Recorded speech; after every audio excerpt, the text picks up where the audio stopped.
So we've had a walk up the trail looking at butterflies for Celine, and we've now got our quadrats and tape measure, GPS, so we know kind of where we are, which way is north.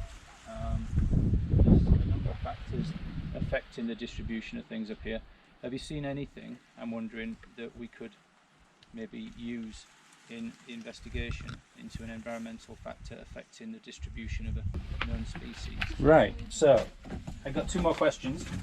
The first question is, do we think that this is an appropriate species for us to investigate an environmental factor affecting its distribution, and why?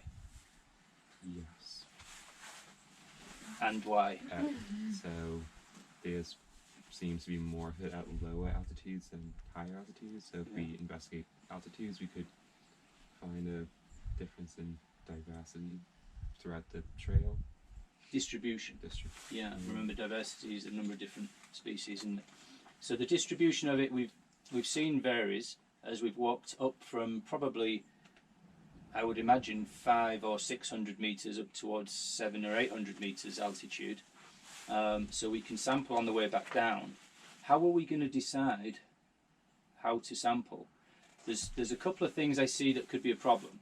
So we know what a transect is, and we have a tape measure and we have quadrats to sample within our transect. What is going to be a sensible approach? I need you to discuss this audibly.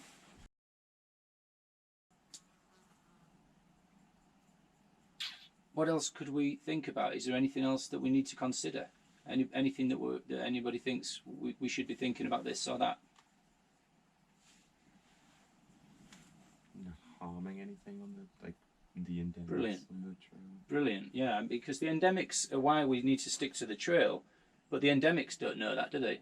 They don't know the trail is any different to anywhere else, so they could well be growing on the trail, and we need to take care of those, and other organisms as well, moving around down there. You can only take so much care and actually do this, obviously, but that's a really good point.